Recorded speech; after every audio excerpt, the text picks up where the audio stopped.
So, Jessica, thank you so much for being here, and I hope you're enjoying Rome. I am, too much actually, but I have to go home in a couple of days. You lived in Italy already? Lived, yes, in the 90s, so a long time ago. I lived in Siena. Okay, not in Rome. No, not in Rome, but I've been here several times as a tourist. Okay. Well, one thing didn't change is the metro line. As you see this, I'm going to try to change it Yes. eventually. Very good also, of course. We have a little bit of coffee here. Perfect. In the EU cups. I was a bit tense this morning because I knew that I had the chance of interviewing you. So I woke up at 5 a.m. So I definitely need that. Oh, yes. I didn't, but I did take a long walk around Rome this morning. I was very happy. You visited the Trevi Fountain? No. Yes, that I did yesterday. Okay. But this morning I was back to take the photos because I was early. Not at 5, but early. Okay. A lot of my interest when now I'm in Rome is on water. So I had the possibility to also look at some really old aqueducts and so Fontana di Trevi, yes, Naturalmente is a really good spot. A lot to say about water and sustainability, I guess. In Italy, absolutely. In all of Europe, actually. It's not only in Italy, but we also had this little short visit to the Fontana. Okay. So that was good. And also I had the possibility to even go a little bit in on the fountain. That is forbidden to do most. So you're very I know. lucky. I am lucky. It was like, checking the box. Yes. What else can I do? Do this, for example. No. Yes. It was really good. So, but a lot of things that I have in my portfolio, as we say, is about water and water resilience. And it's also biodiversity and circular economy, right? Exactly. Forever chemicals. Chemicals as such, but forever chemicals, as we call them, also is one of my big topics that we need to have solution, clarity. It's not easy because we also need these chemicals. So that is a tricky question, but also very important for me. Coming from Sweden, we have a huge problem with PFAS in our water, for example. Also in Italy, yeah? Absolutely. Yeah. Areas of the north are severely impacted. So yes. Hopefully you can get a hand. So what is your tips to me? What should I do with the chemicals? The chemicals, it's tough. I'm more into food and water. Maybe it would be easier. Yeah. Chemicals, it's really something that I tend not to give opinion on things that I don't know much, but I know it's a huge problem. Also because those are forever chemicals. So what do you do once they're out there in the environment? I guess taking them out, it's basically One good thing is it's costly, but also costly to not do it because people's health, of course, also cost. But it's health, but also it costs a lot of treating people. Of course. And also about the environment. But there is techniques and innovation. So I'm also need to have this positive and optimism because otherwise I think it will not be fun to do my job if you are only seeing the problems. I do see the problems and I do see the challenges, but I also want to see on the solutions. The solutions, of course, yes, of course. I'm very curious. If you would have chosen a different path in your life, a different career, what would have been the dream job? Not politics. No, I cannot say that because politics is, especially me, I've been doing a lot of different stuff in politics. But if I may, I was a lawyer before, and I also worked a lot with criminality and also and the children as victims. So if I would, and then I dreamt about being a police officer who also take care of the children as victims. So that was one dream that I still have sometimes. There is this theme of justice eventually that underlies my pathos. Your passion, right? Yeah. It's like make the right thing or make things right. Yes. So that is because I really. I have sometimes said this has been maybe my most important job and funniest job. Of course, it's not funny because it's children that has been hurt in various really terrible ways. But I felt really important. Do you feel important now? Yeah, of course I do. I got this question. I am. Thank you. But sometimes I don't really realize that. I was in this youth dialogue in Stockholm, in Solna, for a couple of weeks ago, and I got one question from one student. How do you feel being so powerful? I was like, what, me? True. So, but it's true, of course, I am. And An epiphany, like a moment of... yeah, what is it? Exactly. But I'm very honored, of course, but I do, and also happy, maybe wrong word again, to do this in this really challenging times that we are in. Terrible times also. So, but I really like my portfolio again because it's, I say this also, it's things that people really care about. When I go to my grocery store at home, people really ask me about my things, environment, water, it air has to deal pollution. with like people, everyday life. Exactly. And this is also why I'm very passionate about it. It's Yes. actions we do every day impact the climate and sustainability and vice versa. So it's really interconnected. Like Exactly. certain sectors, although very important, like economy, for instance, right? Yeah. But somewhat they are more distant. They're less human. Exactly. It's more something we created rather than this. This is really life. Yes. And one thing that I think about a lot, and is like, because I not only want to see fine words in a paper. We want to see results, you and I. And I often talk about, when it comes to my portfolio, when it comes to water and circular economy, for example, I think we need to change mindset. We need to think different about how we buy clothes, how we use not coffee, but other things. That is not so easy to do, the change of mindset. But I suppose you who meet so many people, how do you think I should work with changing people's mindset? Because I'm a politician, I can change rules, I'm powerful, but we also need from the bottom up to change. Of course. Well, thanks for the question, because it's really interesting. Of course, changing the rules is fundamental. In one day you can make a change which is law, then people have to obey, and we don't care if they understood it's important or not, but they have to respect it, right? Yes. So it's very powerful. But on the other hand, in order to do that, you need to be elected. So making sure that people go vote and making them understand how democracy and that system is important, and we should respect it by really doing our part would be very important. And I see that the institutions are doing a lot to bring people back into this. I think we are in this weird era where we're giving democracy for granted, right? It's been 80 years of peace in Europe, until a few years ago. And especially my generation, we never struggle with anything like wars and hunger and these things, right? No. So remembering that things are not for granted. There's people that fought even with their lives for this, and it is our duty to respect them and respect what we have now.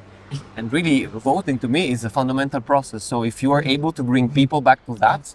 So the question here is then, how do we do this? Yeah. And I think that, for instance, you being here with me today, it's a good way, because you're allowing like a very normal citizen, which is just very passionate about sustainability, to talk with you. It's such an honor, and it's of course I'm taking your precious time to do this. But this is a key moment, I think, because I hope that people will see this and will understand that you're a human being and you have passion and values, and you want to do your job. The commissions is there to help the people, and of course it's difficult because then there is the parliament, and how the system works is complicated. So maybe people will get interested in understanding how the system works, and it's all it's a wheel that turns and. Exactly. So I agree. This is one way. Communication is very important. It is, and also on the way that people will listen to communication. So absolutely, I think I'm very happy that you invited me. But I'm also passionate, as you say, about democracy and getting people to vote, and also to give me inputs on. So I don't only do regulation, but it's also do regulation that people are on board on why we do things. That is also important for me. But because otherwise, I don't see how you get the results. Yes. Yeah. This is something interesting, see, because then to have them on board means you need to educate them somewhat, somehow. And so this is how all the department of the commission really needs to work together, right? And energy with climate, climate with environment, environment with education, and so it's really a teamwork. It is. Which is what Europe is, right? Absolutely. Together, stronger. It is a teamwork, and we need to work together and understand each other and really do the job. Absolutely, but I think that one example, because I said I was here visiting Fontana di Trevi, but also water is important for me. And one example that I do think that we have good results to also to show how good cooperation actually works and legislation, because something that is, we have a problem with water in Europe. It's challenges of many different reasons, both when it comes to pollution and quantity and scarcity and floods and droughts. Yes. But and problem with litter on beaches. But actually the results in Europe is getting better. Also due to that people are aware of how to do with plastic litter, for example. So I think regulation is important, but also the people are on board and doing the changes, so we actually see results. So that is one thing that I would say that we can I can communicate better on, that we actually see the positive trends also. What would be the most, apart from climate change itself, what's the biggest threat that the environment is facing at the moment in Italy, I would say, since you're here? Or Europe, if you feel like it's the most... Yes, I have a European hat, of course. But in Italy, but also in Europe, I would say water, the stress water are under, both when it comes to scarcity of water that we sometimes fear, have here in Italy. And at the same time, even almost at the same time, really having floods. Exactly. So that is, of course, and that will only increase due to climate change. So we need to mitigate, we need to take some actions on that. But water is under stress from the other reasons also, pollution, as PFAS we talked about. Right. But also I'm a little bit frustrated that we have taken water for granted so long. Maybe other countries than Italy more, Sweden, for example, because we have a lot of water, but also we are under stress when it comes to water. Italy as well, I guess. We're quite lucky with that, right? I mean, compared to others, be a southern country, I mean, at least. Yes, but southern European country. But this we need to tackle. We need to a lot of regulation is already there, so we need to implement. So are we fixing the pipes, or because I know that there's 40% leaks in this country, which is a bit shameful. It is. It's actually 40% of the water is leaking out of the system. That is, of course, costly, and it's not very sustainable. No. And also, it's a lack of, and that is we see all around Europe that we have a lack of investments in the infrastructure. Right. But this is a really manifold situation for our water. Of course, we also have a global level. Right. So this is, but here. I want to do this change of mindset, because me as a consumer also need to think a little bit different when I use water. I need to think how we use it best. Right. Because we are many who needs water, farming, industry, energy. Of course. We as consumer, of course. So it's that I would say is one thing that worries me, but also again trying to look at the solutions again. Right. We have a lot of innovation in Europe to be proud of. Just another figure. I know figures is really difficult, but 40% of all of innovation in Europe, in the world on water is done within the European Union. So we can actually do good for environment, water, and also for our businesses and competitiveness in Europe. Okay. So you have a plan for Italy already in mind, or maybe is it too soon to ask? Yes, of course we have plans, because every member state, we do this monitoring on every member state, so every member state can take that home and see, okay, what is our problem? Right. And for example, governance is something, because water is often in all member states often decided on local level. Sometimes you need to raise it to regional and national level and EU level, because floods they don't care about our borders. Yes. So it's also that. So yes, we have, but also I'm open to discuss also what can we do more. So because I think we need to do more, and also I think all of us need to think about it. Of course, and for instance, the first thing I think is like to produce 1 kilo of red meat, you need 15,000 liters of water, right? So I mean, it is something that is behind a lot of other products that we consume, right? I mean, water is necessary to produce them. So also this awareness of like how much is the impact of whatever we consume. Exactly. As maybe, which once again goes back to education, right? Which is Absolutely, and again, I think reuse of water is something that you feel like but we need to reuse our water in a better way. That is something that the industry also understands, because they are also dependent on water. Not only farming, of course, we know that, but also energy, as I said, but also data centers, car industry. So some sort of circular economy applied to industry based water. on water. Exactly. Okay, very interesting. And maybe you had some questions for me, I think. Yes, I did have. Well, I have a lot of questions. You said it before, Sorba. No, but one big question. I've been a Commissioner for Environment for more than 110 days or something. Okay. Anyway, if you would have my job for one day, what would you do? Well, I would move the office from Brussels to Rome because the weather is much better.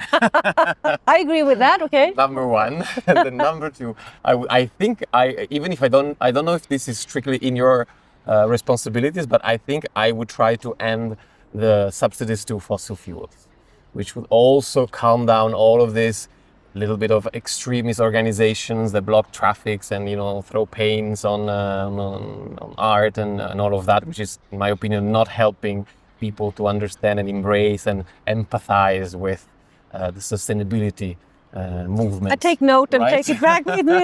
I'm not sure that I can change the city though to Brussels, but I take it. But it's more important to end the fossil fuel subsidies. So let's stay in Brussels, but do that. It would be amazing. That I think would be the first thing. Yes.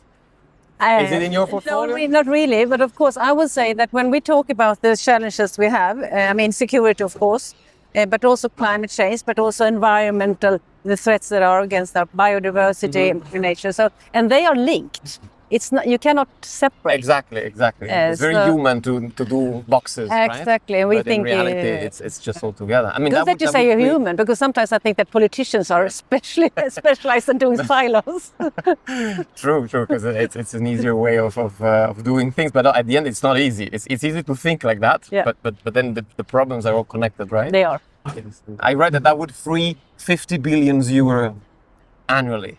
So it would. Yes. So good, because there's another of course, figure which is very dangerous. Yes, it is dangerous to use figures. But that's good, because we need, of course, more money to invest in nature and invest in climate adaptation and decrease the emissions. At the same time, to do that, I think it's important also to build a strong economy in Europe because that's how it all hangs together. Supports, so to say. Exactly. Yes, of course. Now, clearly, the cost should not be dropped on consumers. Exactly. Obviously, because if you take them out today like that and there is nothing to support this action, clearly we would all end up paying more for something that we so we need use. to get that exactly. Growth. Yes. So I think that is important for me to say also. We did the decision on Green Deal last mandate, the former Commission, and that is a growth pact in one way also, to do the green transition and see that this go hands in hand. So and Europe is doing it is. People don't know this sometimes, but we are amazing in this. Like, it's one of the first conglomerate of nations that is really making a difference, right? I mean, a lot of the energy now is from renewable, and I fear China is going to beat us though, because they're doing very well there. Sometimes competition is good. Yes, exactly. This is a valuable competition. Yeah. No, we are good. We are doing good, but we need to also continue that. That's tough. So I'm happy. What is the most annoying thing that you do to be more sustainable? Well, I have to be honest, right? Yes. It's just you and me. Yes, and the seagulls. Yes. It's probably I would have said changing my diet, because I'm trying really to consume as much as I can vegan food, or reduce my animal-based food. But now this comes quite easy because I'm eating a lot at home. Because of course in Italy it's very difficult to do this when you go around. We're very traditional still. A lot to do there, speaking about education. So today I think that really the one thing that comes the hardest is sneakers. Sneakers? Sneakers. Yeah. Okay, why? Because I have a problem. I cannot resist them, and I resist fast fashion. I do not buy fast fashion, but with sneakers sometimes it's hard. Yeah, it's very hard. I think there are innovations. I visited a chemical industry for a time ago. Exactly, and I'm seeing that it's coming. There's, that there's a 1.200 million pair of sneakers every year produced in the world. I mean, it's ridiculous. It's 1/7 of the world population with a new shoe. Okay, no, but yes, I would say I understand. But I do think there are innovations on doing a sustainable sneaker. But also that we need to think when we buy things, of course, because we need to, and also the design of products must be more sustainable to keep them in the loop for a longer time, so to say. And here I would say the textile industry that I work with are very innovative and also into this. And so we're working on that, also on how much of your sneaker that will be produced by materials that are recycled. Yes, these, for instance, this is a nice collab that they found. But sometimes it's difficult. No, I understand. That's my weak point. Yeah, I understand. For me, I don't know, but I mean, you can eat, I love Italy and I love the food here, but ice cream you can do, right? On vegan basis? Of course, vegan ice cream. I try to avoid ice cream because, of other reasons. But But the first reason, that the problem you had when you came to Italy first, right? Exactly. Do we want to share it or not? No, we don't want to share it. We'll keep our little secret. Yeah, exactly. But I like the food here. Exactly. Let's see who understands, Before you leave, I have a small videos that I want to show you. And which is, I went to this conference on wolves yesterday. Oh. And this is a friend of mine, she's a zoologist. And so I asked her to do a small video and for you. Okay, So, let's see. Since the whole situation with wolves is a bit funny. So. Domani ho la fortuna di incontrare la Commissaria europea per l'ambiente che nel suo portfolio ha proprio biodiversità. Le farò vedere questo video. Quale sarebbe la prima azione che faresti per proteggere il lupo in Europa? Incentivare le misure di prevenzione. Quando si parla agli allevatori, li si vuole convincere del fatto che aprendo la caccia al lupo o abbattendo un po' di lupi si risolva il problema degli attacchi al bestiame, io dico cavoli che coraggio però a sostenere una tesi del genere, perché non è vero. C'è un'alternativa? È la prevenzione dei danni. Ogni intervento di prevenzione deve essere fatto su misura e ragionato con quell'allevatore o pastore che sia. È un impegno grosso, però funziona. Prevenzione funziona. C'erano degli allevatori e dei pastori, gente che quando ha sentito parlare di un'apertura della caccia al lupo mi telefonava per chiedermi ma perché pastori che hanno perso nella loro carriera decine di pecore, mi chiedevano perché con le reti, con i cani, con la custodia del bestiame in realtà i danni si azzerano. Io sottolineerei questo, siamo proprio sicuri che non abbiamo €1 in più da investire nella prevenzione in Europa, anche perché il bestiame colpito dagli attacchi dei lupi è una percentuale inferiore all'1% sul totale del bestiame in Europa, quindi parliamo poi di cifre abnormi.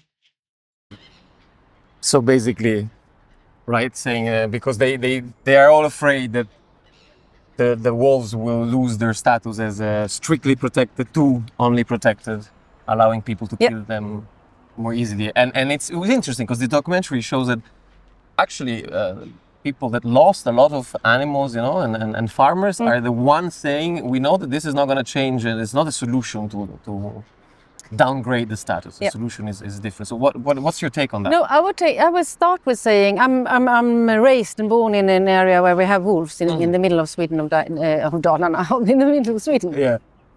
So I know one thing that I think we all need to know: we need to live together.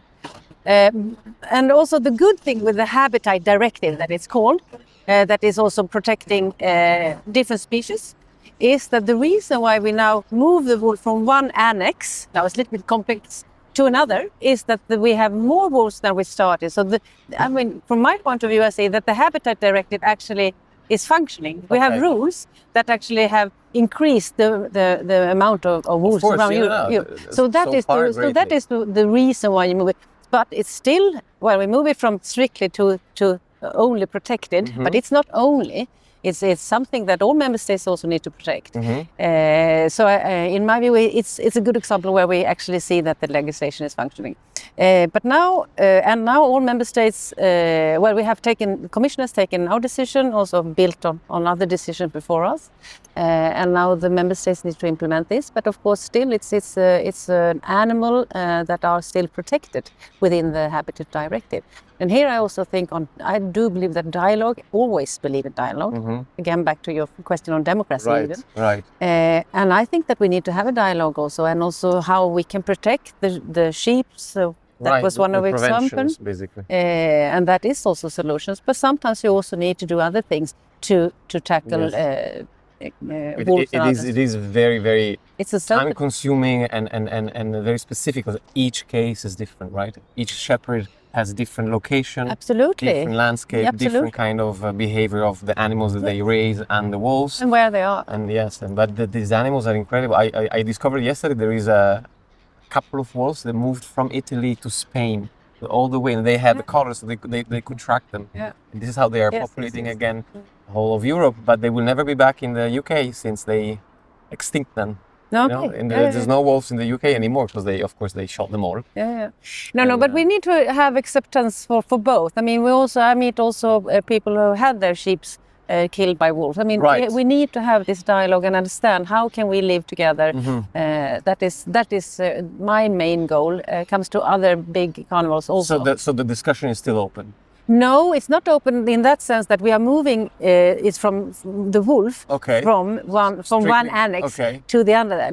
That the Commission has already decided on. But now it has to be implemented by the Council and the Parliament. All right. And then the member states. So that is. But as I said, we have to remember why this was being done, because we have a new situation in one way. When it comes to wolves, we have a lot of wolves, which is a good thing. It shows that the directive actually is functioning, working. Yes.